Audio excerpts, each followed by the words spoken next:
Today I want to talk about Ohio State getting a resounding win at the shoe against Nebraska and all that's coming up after the bumper. Don't be cornering me. Hold up. Time. You gotta help me with that corner shit. What's up, kinfolk? It's RJ Young. I am not on a step mill. Consider hitting the like and subscribe button because I upload a video every single day. It's always college football related, sports related. We have a good time today. I want to react and recap Ohio State's dominant performance against Nebraska at the shoe, where it was the Justin Fields show like so many of us thought it would be. 43 weeks it had been since Ohio State last took the field in earnest to play ball. They had more than 40 practices for this 2020 squad before they got an opportunity to go play football. And then, out of the gate, Justin Fields and Garrett Wilson picking right up where they left off. Garrett Wilson in the slot is an absolute problem. Fields goes 20 of 22 for 274 yards, and we saw 200-yard receivers, including Wilson, who had 7 for 129. Chris Olave left the game a little earlier in the second half, 6 for 102. Hope he's okay, ahead of what I think is the biggest game on their schedule against Penn State in Happy Valley on Saturday night. Now, downside here is that the lines of scrimmage for Ohio State looked bad, particularly offensive line. This was supposed to be one of the best offensive lines in football. As a matter of fact, Ohio State is the best football team north of the Mason-Dixon line, so them not being able to get push and get those running backs room to work is a little bit worrisome, but I'm going to put that up to your first game of the season. You haven't played against anybody who's not wearing scarlet and gray. You don't know all of the moves that these defensive players have your way. And then on the other side, it was uncharacteristic for us to see a Larry Johnson senior coach defensive line get dominated on the line of scrimmage by anybody's offensive line, let alone Nebraska, who we don't expect to be very good. They still have complications at quarterback, trying to figure out if Adrian Martinez is their guy, if Luke McCaffrey is their guy. Apparently, they have the feeling that both of those quarterbacks are two of their best skill players, which is a bad problem to have because you can only play one quarterback at a time. Still try to get Luke McCaffrey good situations and good snaps in there while getting Adrian Martinez that opportunity to try to win this job outright after being named a captain.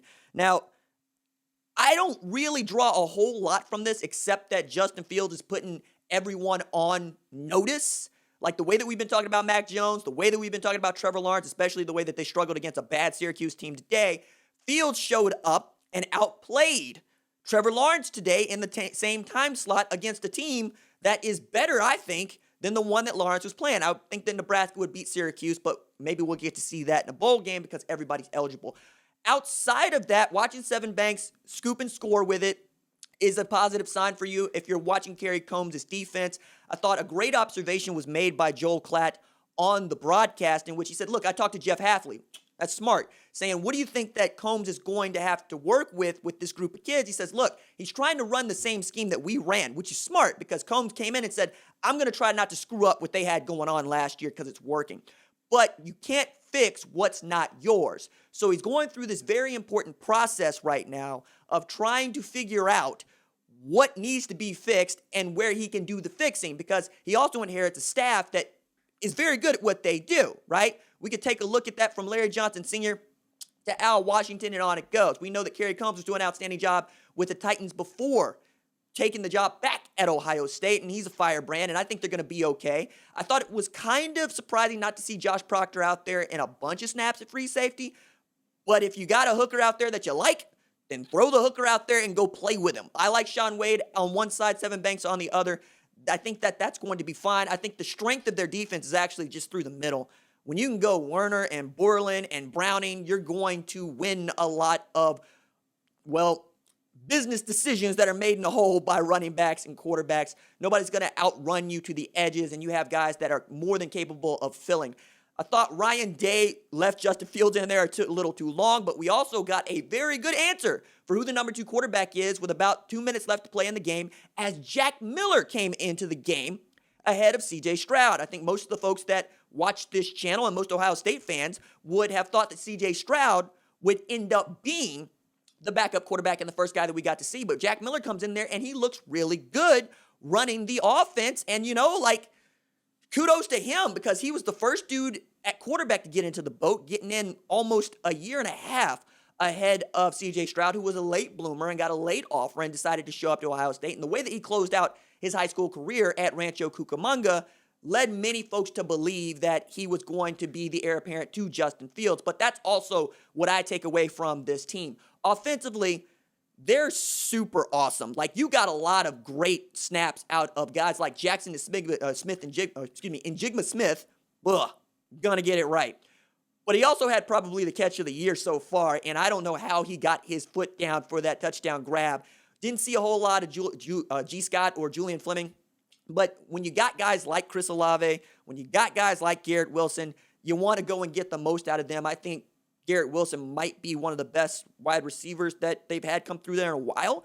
And you know that I've also been fond of reminding Ohio State fans they haven't had a first-round draft pick since 2007 at wideout. And when you look at Michael Thomas, who went in the second round, tell you about some other dudes that went ahead of him, like Laquan Treadwell, Corey Coleman.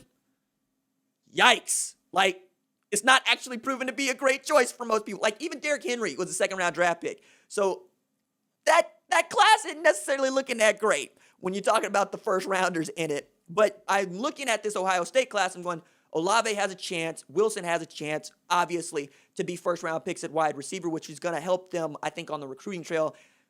And it's not that they need help on the recruiting trail, but you're going to take every last win you can get. Because the way that we think about wide receivers at Oklahoma is the way that most people think about cornerbacks, defensive backs at Ohio State. And I'm sure they would like to put, skill players in at every position. And then you add to that Wyatt Davis and Shaun Wade both opted back in once they found out that there was going to be a Big Ten season.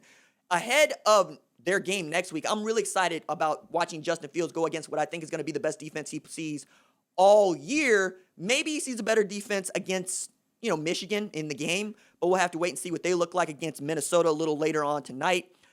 Last thing that I actually want to point out is Steele Chambers actually showed, I thought, that he's a capable backup running back in a way that I didn't think that he was going to have an opportunity to show. 4 rushes, 32 yards, but toward the end in the second half, he really picked up that Nebraska run attack, which wasn't all that great, really. I mean, You're gonna watch that film as an offensive lineman. You're gonna feel some kind of way about it, but defensively, you got to feel good. You hold Adrian Martinez to 105 yards passing, even as he goes 12 of 15. And if you're going to run man-to-man defense against Justin Fields and the best group of wide receivers north of the Mason-Dixon line, you're gonna get cooked. I can't imagine anybody's gonna try to run man-to-man against them again this year. I would want to take on that running game. I would say, no, we're going to run cover 2.